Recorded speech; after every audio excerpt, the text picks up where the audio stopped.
Welcome back to my YouTube channel World Literature. आज जो topic हम लोग डिस्कस करने वाले हैं the worship of the wealthy by J.K. Chesterton. इनका जो ऐसे है इसको डिस्कस हम लोग करने वाले हैं। बहुत इंटरेस्टिंग ऐसे है। तो विदाउट वेस्टिंग आवर टाइम जो है अपना ऐसे स्टार्ट करते हैं, बिकॉज डिटेल्स इसका एनालिसिस करेंगे और इसकी एक्सप्लेनेशन देखेंगे, क्योंकि इसके अंदर जो आइडियाज़ हैं वो बहुत ज़्यादा इंटरेस्टिंग है। फर्स्ट ऑफ ऑल अगर बात की जाए J.K. चेस्टरटन की, 1874 में चेस्टरटन पैदा हुए थे और 1936 में इनकी डेथ हुई थी। ये इंग्लिश राइटर थे, साथ ही साथ फिलोसफर थे, क्रिश्चियन अपोलॉजिस्ट थे, लिटरेरी और आर्ट क्रिटिक भी थे। तो इन्होंने बहुत सारे वर्क्स किए हैं, जो एज अ जर्नलिस्ट भी इन्होंने काम किया है, और इनके जो एसेज हैं मोस्टली जो जर्नलिज्म के हवाले से हैं। इन्होंने पॉलिटिक्स को बहुत ज़्यादा क्रिटिसाइज़ किया है और सोसाइटी के जो नेगेटिव एस्पेक्ट्स हैं वो अपनी राइटिंग्स के अंदर जो है वो वर्ल्ड के सामने रखे हैं। अपने जो नैरेटिव्स हैं उन्होंने थ्रू राइटिंग के ज़रिए ही उन्होंने जो है वो हमारे सामने रखे हैं। सो हम इनका जो ऐसे है इसको डिस्कस करते हैं। ये जो इनका ऐसे है, ये इनके चार्मिंग विट की एक बहुत बड़ी जो है एक इनका जो विट था वो जैसे कि बहुत इंटेलेक्चुअल पर्सन थे उसको शो करवाता है।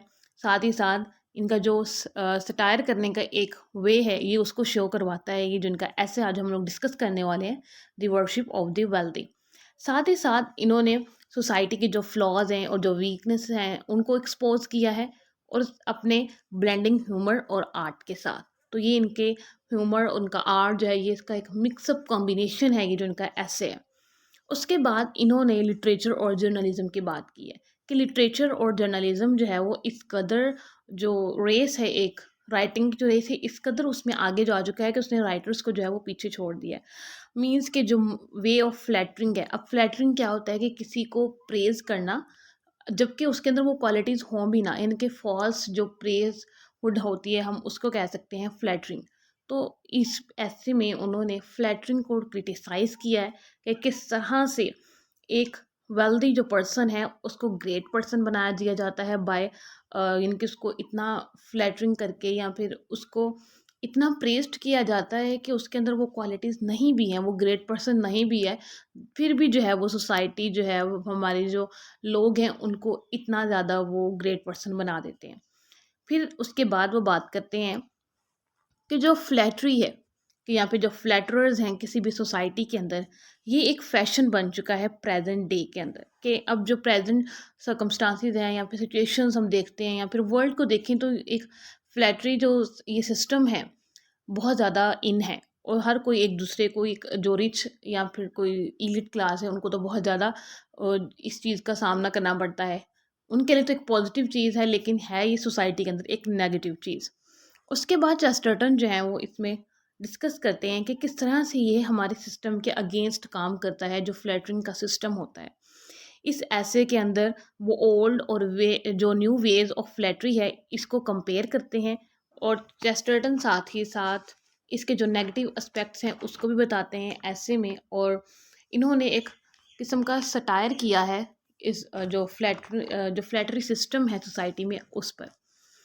उसके बाद बात करते हैं कि किस तरह से मॉडर्न वे ऑफ जो जर्नलिज्म है, राइट राइटर्स जो हैं वो किस तरह से देखते हैं मॉडर्न जो वे ऑफ जर्नलिज्म वो कैसे कंटिन्यू है, और किस तरह से जो डिफरेंट वेज के ज़रिए जो रिच और इन्फ्लुएंशियल पीपल होते हैं सोसाइटी के अंदर उनको प्रेज्ड किया जाता है, जबकि उनके अंदर कोई ऐसी बात होती भी नहीं है प्रेजिंग वाली, या फिर वो उनके अंदर वो क्वालिटीज़ होती भी नहीं है कि उनको प्रेज किया जाए किसी चीज़ के लिए। बट ऐसा होता है, लाइक जैसे कि पाकिस्तान और इंडिया के पॉलिटिकल सिस्टम में हम लोग देखें, तो यहाँ का जो पॉलिटिकल एशिया का जो पॉलिटिकल सिस्टम है उसमें ये बहुत ज़्यादा है कि जो पुअर क्लास है वो रिच या फिर इलिट क्लास को इस तरह प्रेज करते हैं जस्ट फॉर कि उनको अपना सेवियर मानते हैं, कहते हैं गॉड लाइक फिगर उनको मानते हैं, और साथ ही साथ उनको वो क्वालिटीज़ दे देते हैं एक्स्ट्रा ऑर्डनरी मैन की, इनके वो सब कुछ इनके लिए कर सकते हैं, इनकी प्रॉब्लम्स को सॉल्व कर सकते हैं, इनके फूड के प्रॉब्लम्स को सॉल्व कर सकते हैं, इनकी जो पॉवर्टी के प्रॉब्लम्स हैं वो सब सॉल्व करते हैं जस्ट बाय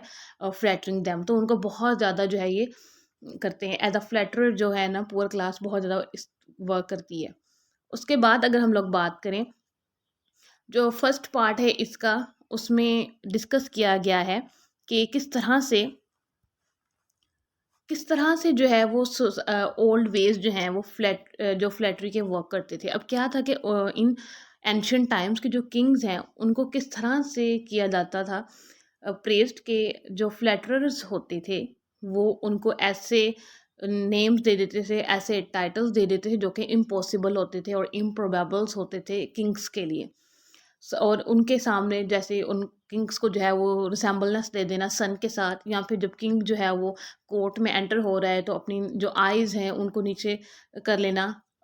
ये सब जो है वो एक फ्लैटरी के जो एक फ्लैटरी का ग्रुप है उसमें आ जाते हैं कि किस तरह से किंग्स को जो है वो अपने सरों पर बिठाया हुआ था उस टाइम पे लोगों ने। उसके बाद बात की जाती है कि बहुत सी जो फ्लैटर्स होते हैं वो इस किस्म के वर्ड्स को यूज़ करते हैं और लॉफ्टी और इम्पॉसिबल क्वालिटीज़ को बताते हैं जो कि किस उस रिच पर्सन में या किंग में या फिर उस पॉलिटिकल मैन में होती भी नहीं है, बट जो पुअर क्लास है या फिर जो लेबर क्लास है वो इस तरह से उनको प्रेज्ड करती है। चेस्टरटन जो है वो इस चीज़ को क्रिटिसाइज़ करते हैं। फिर बताते हैं कि जब ओल्ड टाइम में फ्लैटरी होती थी तो वो बहुत ज़्यादा स्ट्रेट फॉरवर्ड थी, बट मॉडर्न जो फ्लैटरी है वो बहुत कॉम्प्लेक्स हो गई है। अब वो कॉम्प्लेक्स किस तरह से होगी कि जब कोई पुअर किसी रिच को कर प्रेज करता है तो क्या उसका पर्पस हो सकता है?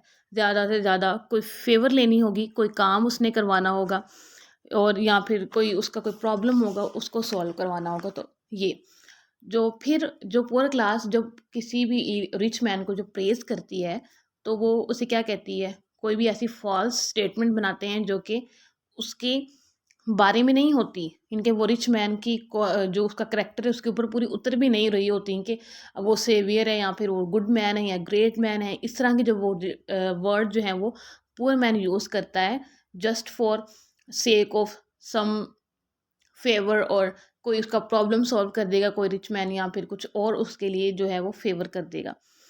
अब जो मॉडर्न वेज़ हैं, अब मॉडर्न वेज़ के अंदर फ्लैटरी किस किस्म से हो रही है कि या तो वो जो रिच मैन है उसको वाइज़ कह दिया जाता है, उसको ब्रेव कहा जाता है, उसको हैंडसम कहा जाता है, tall, generous and most beautiful of Mankind.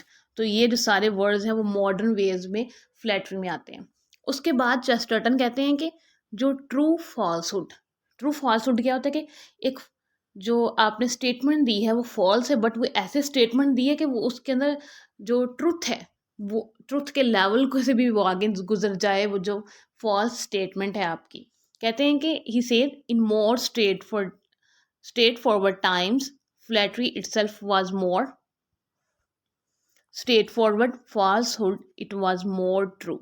कि जो फ्लैटरी है वो इन एंशिएंट टाइम बहुत स्ट्रेट फॉरवर्ड तरीके से होती थी, यानी कि जैसे कि किंग्स को प्रेज करना लाइक सन, और साथ ही साथ अपनी जो आइज को वो नीचे कर लेते थे, ये उनका एक फ्लैटरी का सिस्टम था। बट इन मॉडर्न वेज क्या हो रहा है कि फाल्स जो स्टेटमेंट है वो इस तरह से दी जाती है कि वो जो सच है उससे भी ज़्यादा सच लगने लग जाती है, यानी कि जो एक्चुअल ट्रुथ है वो कहीं पीछे रह जाता है। फ़ाल्सूट जो है वो उस ट्रुथ को भी पीछे छोड़कर खुद को एज़ अ ट्रुथ जो है वो सोसाइटी के सामने पेश करता है। अब जो मॉडर्न फ्लैटरर्स हैं उन्होंने मॉडर्न वेज़ के ज़रिए फ्लैटरी करना शुरू कर दी है। लाइक ये जो है चेस्टरटन कहते हैं कि ये सबसे ज़्यादा डेंजरस और सबटल काइंड ऑफ फ्लैटरी है ये जो है। और कहते हैं कि राइटर ने इनको उसको पॉइजनस काइंड ऑफ यूलॉजी कहा है कि किसी भी सोसाइटी के अंदर जब ये फ्लैटरी का सिस्टम इस कदर पीक पे चला जाए तो ये एक पॉइजनस काइंड ऑफ यूलॉजी है। उसके बाद जो मॉडर्न फ्लैटरर्स हैं अब वो क्या करते हैं, रिच को इनकी प्रेज़ करते हैं, उनके अंदर वो क्वालिटीज़ बताते हैं जो उनके अंदर होती ही नहीं है।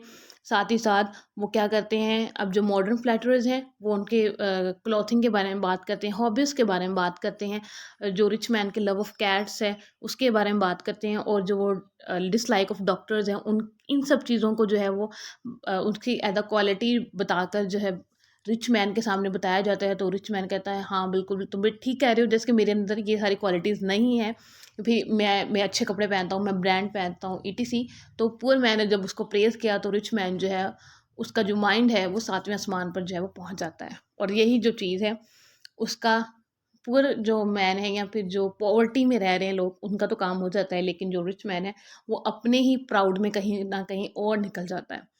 उसके बाद बात करते हैं कि जो फ्लैटरर्स हैं वो मॉडर्न जो फ्लैटरर्स हैं वो एक जो रिच मैन है या इलिट मैन है उसको प्रॉफिट लाइक फिगर बना देते हैं कि उसके अंदर ऐसी ऑर्डनरी क्वालिटीज़ हैं जो कि एक्स्ट्रा ऑर्डनरी उसको बता देते हैं। लेकिन जब इन एंशियंट टाइम जब फ्लैटरी होती थी ना, चेस्टरटन कहते हैं कि उसमें थोड़ा डिफरेंस था कि एक ऑर्डनरी जो किंग हो मैन होता था किंग, उसको एक्स्ट्रा ऑर्डिनरी क्वालिटीज़ दी जाती थी। बट इन मॉडर्न वेज जो है वो ऑर्डिनरी और एक्स्ट्रा ऑर्डिनरी का फ़र्क ही ख़त्म कर दिया गया है। अब क्या होता है कि एक्स्ट्रा ऑर्डिनरी ही मैन उसको समझा जाता है कि इसके अंदर जो सारी कैपेबिलिटीज़ हैं, ये हमारे सारे प्रॉब्लम को सॉल्व कर सकता है, ये हमारे सारे इश्यूज़ को सॉल्व कर सकता है, ये हमारा फूड का सिस्टम, हमारे क्लॉथ का सिस्टम, हमारे रोड्स का सिस्टम, एवरीथिंग, हमारे लॉज, सबको जो है ना वो ये एक्स्ट्रा ऑर्डिनरी मैन है, ये पॉलिटिकल जो मैन है, ये एवरीथिंग, ये हर चीज़ को जो है ना वो बिल्कुल बेटर और ब्राइट कर देगा और परफेक्ट कर देगा हर चीज़ को। ये समझा जाता है in modern ways of flattery में। ठीक है, उसके बाद कि ऑर्डिनरी और एक्स्ट्रा ऑर्डिनरी का जो कॉन्सेप्ट है उसको तो ख़त्म ही कर दिया गया है।